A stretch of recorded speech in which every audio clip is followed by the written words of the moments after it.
এবার মমতা বন্দ্যোপাধ্যায়ের বিরুদ্ধে এফআইআর করা হলো। রাষ্ট্রদ্রোহিতার অভিযোগে মমতা বন্দ্যোপাধ্যায়ের বিরুদ্ধে এফআইআর দায়ের করা হয়েছে।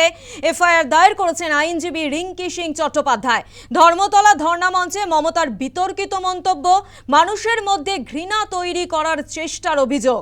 বাংলাদেশে এক যুবনেতার হত্যা নিয়ে মন্তব্য করতে গিয়ে স্বরাষ্ট্র মন্ত্রকের নাম জড়ান। মমতার মন্তব্যে ইতিমধ্যেই শোরগোল বাংলাদেশে। প্রতিবেশী রাষ্ট্রের সঙ্গে কূটনৈতিক সংকটের আশঙ্কা, দেশের নিরাপত্তা বিঘ্নিত হওয়ার আশঙ্কা প্রকাশ। বিএনএসের 152, 153 ধারায় মামলা, তৃণমূল নেত্রীর গ্রেফতারির দাবি করা হতে পারে। আপনাদের শোনাবো গত 2 তারিখ তৃণমূল নেত্রী মমতা বন্দ্যোপাধ্যায় ঠিক কি বলেছিলেন। বাংলাদেশ থেকে একটা বড় খুনিকে এসটিএফ অ্যারেস্ট করেছিল, জেনে রাখুন। যা নিয়ে বাংলাদেশে অনেক রেভলিউশন হয়েছিল। অন্য দেশের কথা আমি বলছি না, আমার বলার অধিকার নেই, কিন্তু আমি যেটা বলছি পয়েন্টটা। তারপরে তারা মেঘালয় দিয়ে বাংলায় চলে আসে। বাংলায় যখন চলে আসে তখন আমাদের এসটিএফ তাকে ধরে, এটা তাদের ক্রেডিট। তারপরে হোম মিনিস্টার নিজে আমাকে ফোন করে বলছেন, এতদিন তো কই আমি বলিনি, মুখ করিনি, আজকে অত্যাচারের শেষ সীমায় গেছেন বলে। কারণ এটা জানে, আমি এখনো নামটা বলছি না ভদ্রতা করে, বাংলাদেশের লোক উত্তাল হয়ে যাবে। আমি সেটা চাই না, আমি দেশকে ভালোবাসি, না বলবো না দেশের স্বার্থে। কি বললেন? आप थोड़ा आपको बंगाल पुलिस को बोल दो ये बात बाहर में नहीं कहने के लिए, एक देश के लिए है। কাকে দিয়ে খুন করিয়েছিলেন, কার কার নাম বেরিয়েছিল। আজ গভর্নমেন্ট চেঞ্জ হলেও মনে রাখবেন, আমি তো সবটাই জানি। আমার হৃদয়টাই একটা কথা ভান্ডার, তথ্য ভান্ডার, সত্য ভান্ডার। আপনাদের শোনালাম গত 2রা জুন মমতা বন্দ্যোপাধ্যায় অর্থাৎ প্রাক্তন মুখ্যমন্ত্রী মমতা বন্দ্যোপাধ্যায় তিনি ঠিক কী মন্তব্য করেছিলেন, আর সেই মন্তব্যের জেরেই তার বিরুদ্ধে এফআইআর দায়ের করা হয়েছে। আইনজীবী রিঙ্কি সিং চট্টোপাধ্যায় তিনি এফআইআর দায়ের করেছেন। ঠিক কী অভিযোগ করছেন আইনজীবী, শোনাবো একবার।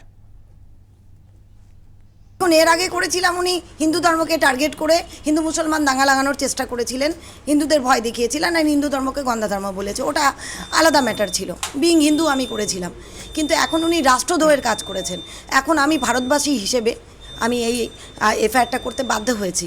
উনি 2 তারিখে আপনার রানী রাসমণি সরণিতে উনি একটা প্রতিবাদ মঞ্চ, ওখান থেকে উনি রাজনৈতিক মতবাদ রাখতে রাখতে উনি আমাদের যে সবচেয়ে ট্রাস্টেড যে সংস্থা আছে নির্বাচন কমিশন, তাকে টার্গেট করে আর কেন্দ্রীয় বাহিনীকে অ্যাটাক করা শুরু করে। তারপরে হঠাৎ বলে বসে যে প্রতিবেশী দেশ বাংলাদেশ, প্রতিবেশী রাষ্ট্র বাংলাদেশের একটা রাজনৈতিক হত্যা হাদি, তার হত্যা কিন্তু সেই দেশ করেনি, করেছে স্বরাষ্ট্রমন্ত্রকের নির্দেশে। মণিপুর থেকে তাকে এসটিএফ ধরে, তারপরে স্বরাষ্ট্রমন্ত্রকের নির্দেশে তাকে এখানে মানে হত্যা করা হয়, আর ওনাকে ফোন করে বলা হয় সে কথা। তাই প্রতিবেশী দেশে যে রাজনৈতিক হত্যা হয়েছিল সেটা ভারত সরকারের সংগঠিত, স্বরাষ্ট্রমন্ত্রকের সংগঠিত হত্যা, এই বলেই উনি চুপ থাকেননি। উনি এরপরে এটাও বলে, আমার কাছে অনেক তথ্য আছে, অনেক কথা আছে, অনেক সিক্রেট আছে, আমাকে ফোন করে কি বলা হয়েছিল আমি সবটাই জানি, সবটাই বলে দিতে পারি, আমি তো তথ্য ভাণ্ডার, এখন বলবো না, আমি তো দেশকে ভালোবাসি বলে উনি রাজনৈতিক মতবাদ উস্কে দিয়ে কট্টর মৌলবাদী যারা বাংলাদেশে আছে তাদের মধ্যে উনি একটা প্রভোকেশন দাঙ্গা সৃষ্টি করার মন্তব্য জুড়ে দিলেন। এটাতে কি হলো, পুরো বিশ্ব দরবারে পাবলিক ডমিনে উনি ভারতবর্ষকে মাথা হেড ডাউন করে দিলেন। বিশ্ব দরবারে ভারতবর্ষের নিরাপত্তাকে অসুরক্ষিত করে দিলেন, ভারতবর্ষের মান সম্মানকে একদম কলঙ্কিত করে দিলেন। তারপর উনি এর সাথেই উনি চুপ থাকেনি, উনি বাংলাদেশে বসবাসকারী হিন্দুদের নিরাপত্তাকে অসুরক্ষিত করে দিলেন।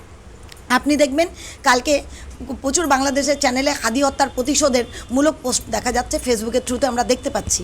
কি হতে পারে? আর এই বিষয় নিয়ে রাজ্যের মন্ত্রী অগ্নিমিত্রা পাল তিনি কি বলেছেন, শোনাবো।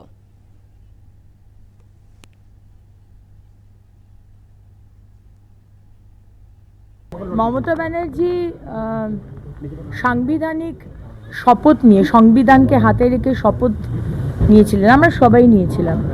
কিছু কিছু বিষয় আছে যেটা বলা যায় না, উনি দেশবিরোধী কথা বলতে পারেন না, ওই শপথটা নেওয়ার পর এটা বলতে পারেন না, সেটা যাই আপনি বলুন না কেন। আর বরাবরই আপনি দেশবিরোধী কথা বলে এসেছেন। দেশপ্রেমিক তো আপনি নন, আপনি যে দেশবিরোধী একজন মানুষ সেটা বারবার আমরা পুলওয়ামা, বালাকোট, বিএসএফ, ইলেকশন কমিশনে আমরা দেখেছি। কিন্তু আজকে যেভাবে আপনি আবার করে মানুষকে ইনস্টিগেট করে আরেকটা দেশকে ইনভলভ করে আপনি কথাগুলো বলছেন, এটা খুব যথাযথ কাজ করা হয়েছে, তার এগেনস্টে এফআইআর করা হয়েছে। এবার আপনাদের শোনাবো প্রতিরক্ষা বিশেষজ্ঞ আর কে শ্রীবাস্তব, তিনি কি বলছেন মমতা বন্দ্যোপাধ্যায়ের বিরুদ্ধে এই এফআইআর হওয়া নিয়ে। এই হাদি নিয়ে যে মুখ্যমন্ত্রী যে কথা বলেন ওটা তিনটে জিনিস আছে। এক, ক্রোনোলজিটা বুঝুন। দ্বিতীয়, বাংলাদেশের কি রিয়াকশন আছে। অ্যান্ড তৃতীয়, দিদি কেন বললেন। নম্বর 1, হাদির মৃত্যু হয়েছে 12ই ডিসেম্বর 2025-এ। ইনি একটা ইনক্লাবে মঞ্চ, ওর একটা ছোট একটা অ্যাক্টিভিস্ট ছিলেন। উনি একটা স্টান্ট করতে, আমার ইনভেস্টিগেশন মতে উনি একটা স্টান্ট করতে গিয়েছিলেন, যেখানে উনি ডোনাল্ড ট্রাম্প হতে চলেছিলেন। উনি চেয়েছিলেন যে ওনার লোক ওনার উপরে ফায়ারিং করে, আর এটা যদি পাশে দিয়ে কান ছুঁয়ে যদি যায় উনি একটা বড় হিরো হবেন আর একটা ইলেকশন জিতে যাবেন। কিন্তু এটা দ্যাট ওয়েন্ট রং। তাহলে 12 ডিসেম্বরের পর জানুয়ারি মাসে ঢাকার যেটা পুলিশ আছে আপনার ওখানে চার্জশিট করলো 17 জন লোককে, ওরা ওর মধ্যে নামজাদ হলো। ম্যাক্সিমাম লোক আওয়ামী লীগ, এটা ইউনুস টাইমের জিনিস। 12ই ফেব্রুয়ারি 2026-এর পর যখন একটা নতুন গভর্নমেন্ট এসছে, তারপর মার্চ মাসে এই যে 17 জনের মধ্যে 2 জন যেটা আপনার পালিয়ে যেটা আসছিল ইন্ডিয়াতে, ওরা ধরা পড়লো। তাহলে আপনি তো জিজ্ঞেস করুন মমতা থেকে কে ইনফরমেশন দিল, কি করে বাংলাদেশ পুলিশ এটা বুঝতে, আমাদের পশ্চিমবঙ্গের পুলিশ বুঝতে পারলো যে ওরা বাংলাদেশি লোক। এই সব খবরগুলো আপনার ডিপ্লোম্যাটিক এক্সচেঞ্জে আপনার এসছে, বিকজ বাংলাদেশের নতুন গভর্নমেন্ট যেটা আছে হয়তো ওরা কেসটা ক্লোজ করতে চাইছিল।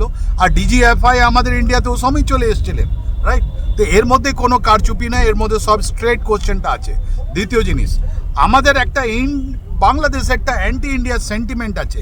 ওই সেন্টিমেন্টকে আপনার উস্কানি দেওয়ার জন্যে বারবার আপনি দেখবেন বারবার এরকম কথা হয়। তাহলে যখন ইনি বলেছেন, অনেক লোক অনেক ওখানে সোশ্যাল মিডিয়া যেটা আছে বাংলাদেশ, ওটা উত্তাল হয়ে পড়েছে। ওরা বলছে যে হাদির মৃত্যুটার মধ্যে নিশ্চয়ই একটা ইন্ডিয়ার কন্ডিশন আছে।